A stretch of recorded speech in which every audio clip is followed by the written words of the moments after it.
उर्फी और राकेश एक दूसरे से बहुत प्यार करते थे, जिस कारण दोनों लव मैरिज करके राकेश के घर आते हैं। राकेश, ये कौन है और इस लड़की ने कैसे कपड़े पहन कर रखे हैं? माँ, मैं इससे बहुत प्यार करता हूँ, मैंने इससे शादी कर ली है। शादी तो हो ही गई है, ड्रामा करके मतलब नहीं है, इसे अपनाने में ही भलाई है। चलो ठीक है, अब जो हो गया सो हो गया। फिर सास बहू के स्वागत की तैयारी करती है।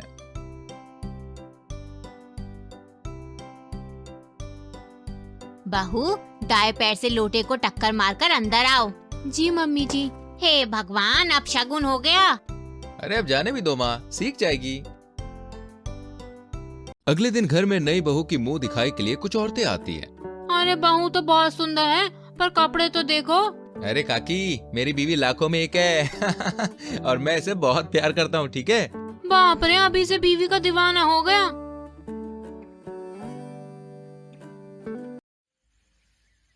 ऐसे ही कई दिन बीत जाते हैं।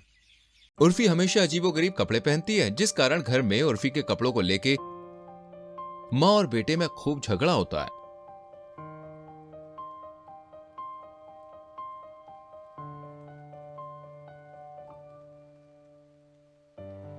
अपने मन से शादी करके लाया है, कम से कम उसे संस्कार देके गांव में हमारी इज्जत तो बढ़ा। माँ, तुम गुस्सा मत किया करो, मैं अपनी बीवी को कुछ नहीं कहूंगा, वो चाहे जैसी रहे, और आप भी उसे अपना लो मेरी तरह। इस नमूनी को अपनाए मेरी जूती, जब तक ये नहीं सुधरेगी मैं नहीं अपनाऊंगी इसे। एक दिन उर्फी और राकेश बाहर घूमने जाते हैं। बेबी, मैं ये जीन्स और क्रॉप टॉप पहन लूं? हाँ बेबी, पहन लो। दोनों बाहर जाते हैं, रास्ते में पति के दोस्त मिल जाते हैं। अरे राकेश, कहाँ जा रहे हो? और भाभी को बहू वाले कपड़े क्यों नहीं पहनाए तुमने? मोहल्ले में बिजली गिरवाने का इरादा है क्या? अरे मेरी बीवी है ही बिजली, अब चाहे कहीं गिरे या जले। मैं समझ गया, तू नहीं समझेगा, तू तो दीवाना निकला बीवी का। अरे आप अपनी बीवी के दीवाने बन जाओ, नहीं तो किसी और के साथ भाग जाएगी। चलो राकेश। उर्फी का तरीका राकेश के दोस्तों को बुरा लगता है। पूरा गांव उर्फी और राकेश को जाते हुए देखता है और तरह तरह की बातें करता है। अरे ये गांव के लड़के और लड़कियों को बिगाड़ के रख देगा अपनी बीवी के चक्कर में। वहीं सारा दिन दोनों खूब मजे करते हैं और शाम को घर वापस आ जाते हैं। आ गए इज्जत मिट्टी में मिला के। तू इस कलमुही के चक्कर में पूरे गांव में हमारी नाक कटा रहा है। माँ, तुम फिर से शुरू हो गई। आपको क्या दिक्कत है? लोगों को कहने दो ना, मैं अपनी बीवी से उसके शौक नहीं छीन सकता हूँ, बस। हे भगवान, अब क्या होगा? एक बेटा था, वो भी हाथ से निकल गया। तभी राकेश की बहन अपनी भाभी से मिलने मायके आती है। माँ को रोता हुआ देख के पूछती है, माँ, तुम रो क्यों रही हो? कुछ नहीं बच्चा, समाज में हमारी नाक कट गई बहू के चलते। क्या हो गया, बताओ तो। माँ रूबी को सारी बात बताती है। अच्छा, डोंट वरी, मैं देखती हूँ। भैया, ये मैं क्या सुन रही हूँ? अरे तुम कब आई और इतने गुस्से में क्यों भाई? भाभी के कारण। अरे चिल मार बहन, जा अंदर भाभी से मिल ले। रूबी अंदर जाती है और देखती है उर्फी अजीबोगरीब कपड़े पहनकर रील्स बना रही होती है। उलाला, मैं हूँ तेरी फैंटेसी। भाभी, आओ नंजी, साथ में रील बनाते हैं। नहीं, मैं आपकी तरह आधे कपड़े नहीं पहन सकती। अरे आओ, कुछ नहीं होता, ये आजकल का फैशन है। रूबी कुछ सोचती है और हाँ कर देती है, फिर दोनों साथ में रील्स बनाती है। उलाला उलाला उलाला उलाला, तू है मेरी फैंटेसी। छूना ना, अब मैं जवां हो गई। उलाला, तू है मेरी फैंटेसी। छूना ना, अब मैं जवां हो गई। रूबी, क्या है ये? तुम क्यों छोटे कपड़े पहनी हो? बड़ा मजा आ रहा है भैया, छोटे कपड़ों में पूरा कंफर्ट है। रूबी, ये क्या नौटंकी है? माँ, ये नौटंकी नहीं है, ये तो हमारे घर का चलन है। क्यों भैया? नहीं रूबी, प्लीज तुम जल्दी से पूरे कपड़े पहनो, मैं तुम्हें ऐसे नहीं देख सकता। अरे तुम मेरी बहन हो, मेरे घर की इज्जत हो। क्या भाभी घर की इज्जत नहीं है? आपको भाभी के कपड़े नहीं दिखते? मैं अब आगे से उर्फी को आधे कपड़े नहीं पहनने दूंगा। मैं तो पहनूंगी। नो मीन्स नो, ये घर मेरी माँ का है और वो जैसा कहेंगी तुम्हें वैसा ही रहना होगा। ये सब सुनकर माँ और बहन बहुत खुश होते हैं। अब उर्फी कपड़े तो पहनती है, लेकिन सलीके से।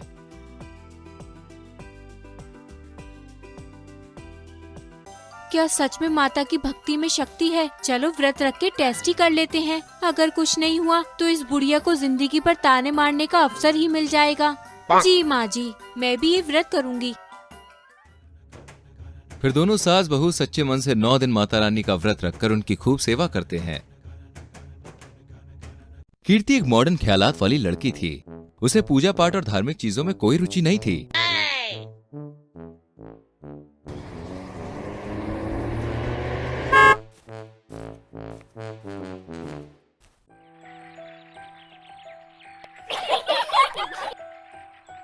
कीर्ति, आई थिंक हमें ये रिलेशन यहीं स्टॉप कर देना चाहिए, क्योंकि हमारी शादी तो होने से रही, मुझे नहीं लगता कि होगी।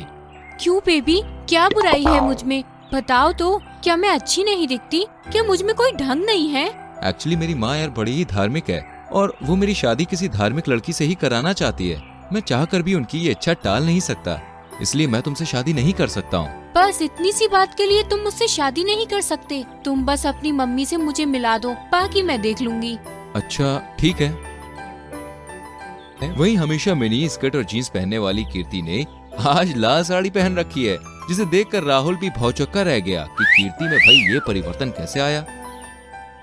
वहीं कीर्ति राहुल की मां से मिलकर एक संस्कारी लड़की का किरदार अदा करती है, जिसे देखकर देवकी जी तुरंत ही कीर्ति और राहुल की शादी के लिए मान जाती हैं।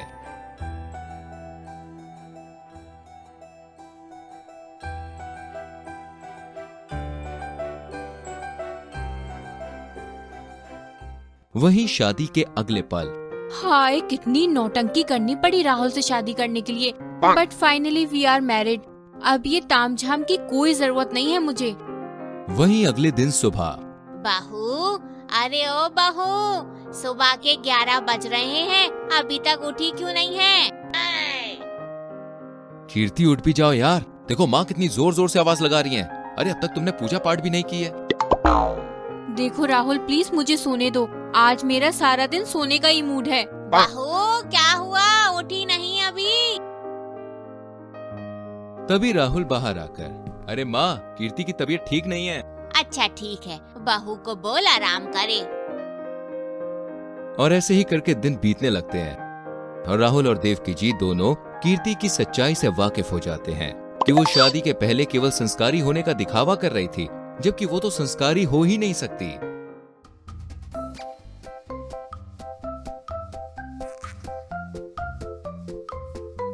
वहीं सास घर के सारे काम करती और देवी माँ की भी खूब सेवा करती।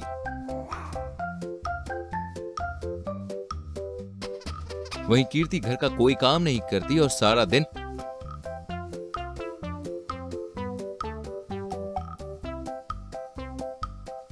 शॉपिंग और पार्टीज में ही समय बिताती।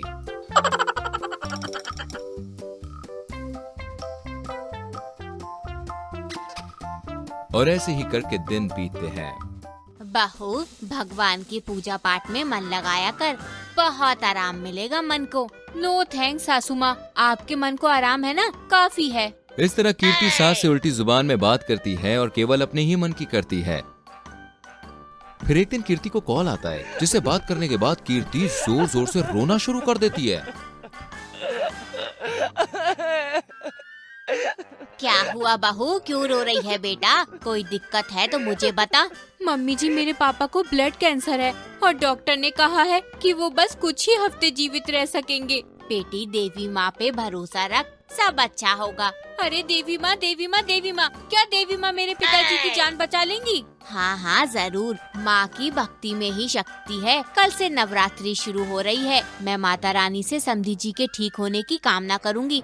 अगर तुम भी माता रानी का व्रत रखना चाहती हो तो ये बहुत सौभाग्य होगा। क्या सच में माता की भक्ति में शक्ति है? चलो व्रत रख के टेस्ट ही कर लेते हैं। अगर कुछ नहीं हुआ तो इस बुढ़िया को जिंदगी पर ताने मारने का अवसर ही मिल जाएगा। जी माँ जी, मैं भी ये व्रत करूँगी। फिर दोनों सास बहू सच्चे मन से 9 दिन माता रानी का व्रत रखकर उनकी खूब सेवा करते हैं। वहीं इन 9 दिनों में माता की भक्ति से कीर्ति को भी लगाव हो जाता है।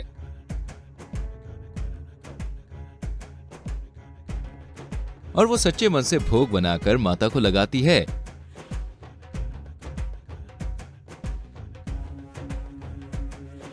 और कन्या खिलाती है। जिसके बाद कीर्ति घर में भजन कीर्तन भी करवाती है और उससे काफी सुखद महसूस होता है उसे।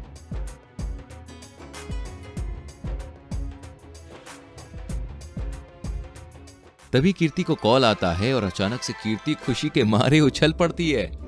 माँ जी, अरे ओ मम्मी जी, चमत्कार हो गया, चमत्कार। माता रानी ने सुन ली मेरी। डॉक्टर का कॉल आया था। वो कह रहे हैं कि कैंसर की दवा पापा पर तेजी से असर कर रही है और वो कुछ ही दिनों में ठीक हो जाएंगे। सच में माता की भक्ति में ही शक्ति है। और उस दिन से कीर्ति में काफी बदलाव आता है और वो अपनी सास के साथ माता की सेवा करके खुशी से रहने लगती।